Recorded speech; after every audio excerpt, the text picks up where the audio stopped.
What's going on, y'all? Welcome back to the garage, and welcome to Matchbox Monday. How about that? Matchbox Monday. Yep. So went out and did a couple things. Did some really nice things out there. They were very nice. And the Diecast Universe gave me a unicorn. It literally gave me a unicorn. I couldn't believe it. Went to the Dollar Tree, and there is this fantastic beauty that I have been wanting ever since the first time I saw that it was coming out. Apparently they only come one in a case, so super rare. I keep missing it, but I was sitting there at the Dollar Tree and I'm looking at the pegs. They look exactly the same. Nothing's changed. It's the same cars over and over. And I just reached down and I moved the peg, and there it was, 2 cars back. Like, cheese and crackers, would you look at this? Would you look at this? Cheese and crackers, that thing is nice. Yeah, so got home, doing laundry, all kinds of cool stuff. Yeah, I like doing laundry, believe it or not. I do like it. Actually, I like folding the laundry and putting it up, unlike the rest of my family. So yeah, I'm doing the laundry today. So that being said, watching YouTube in the background, and it pops up this video about a PAL.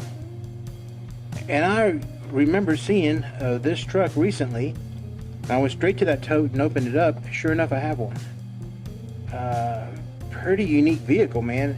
At first I was like, why would I have this? And then once you look up the history and stuff, pretty interesting. These were made in LA in the 50s. I want to say they were made from like 53 to 57. You go down there, like with your J.C. Penney catalog or Sears catalog, and order it with a toolbox back or a flatbed, or, you know, a little open back end like this. And it was all like sheet metal put together there in Los Angeles by the Powell brothers. Yeah, built on old Plymouth chassis and Dodge engines, man. Pretty stinking cool. Like, look at that flat angle steel bumper. This was as utilitarian as you could get, and in 56 you could have bought this for around $998, made to your specs. Freaking fantastic. So I had to show that off today and put that up. And it's not a small truck, so it won't go in the small truck jammer, but that's okay. It's neat. Speaking of neat, look how old this car is. One of my favorite police cars to collect is a Matchbox Ford LTD, because it has red and blue lights. So I thought, yeah, let's crack that open. Need that for the police jammer. So yeah. Oh, and then this beauty. I was looking for packing materials today to mail off a couple of packages, and I came across this thing. I'm like, oh, cheese and crackers. I even forgot I had done this beauty. This little Volkswagen Rabbit.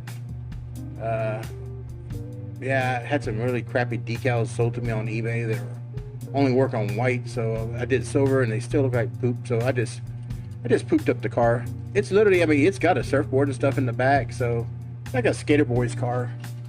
Yeah, pile of junk. Pile of junk. All right, so let's talk police cars. So let's go ahead and open that one right there. Probably one of my favorite ones is that white one. I did horrible detail work on it, but I like the fact that these have like the red and the blue lights on it. That's just like, that kills me, and it makes it one of my favorite police cars to collect. And of course it's got the Matchbox 8 dot wheels. Freaking fantastic, man. Glad to have that thing. Is, man, she's so pretty. I'm not going to try to do the details on it, but I do have one that's in worse shape I may do details on. If it turned out good, I may do details on this one, because I'm not going to resell these. These are mine. I got to have them for the collection. Yeah. So let's go ahead and take a look at this PAL. This truck came out. This is 2020 Mattel. Bottom of the car says 2019. So that would probably be that. Man, that's right at the pandemic. Pretty interesting vehicle with a really neat history.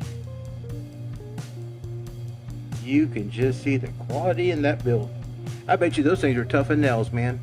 And what they said is you don't see them a whole lot in other parts of the country, because being built in LA, a lot of them stayed in California, and that's really the only place you'll find more than one of these PALs is in California. they all stayed close to home. Pretty interesting. I'm glad I have that in the collection. Probably why in the back of my head, I'm like, why would I have this ugly truck? Because it's cool. It is absolutely cool. Speaking of cool, let's crack this beauty open right here. This is a nice grocery getter. I'll try to crack it from the bottom. I'll run the card art up front, up top. Ooh, man, oh man. Man, oh man. This thing, it was worth the wait. Thank you, Diecast Universe, for throwing this in my path. Cheese and crackers. I'm glad I didn't pay the $14 they're asking on eBay for this. I love wagons. I love Chevelles. You know, this is a no-brainer. It's got my favorite other Matchbox wheels. These rally type. I call them rally type. They're supposed to be like center knockoff wheels.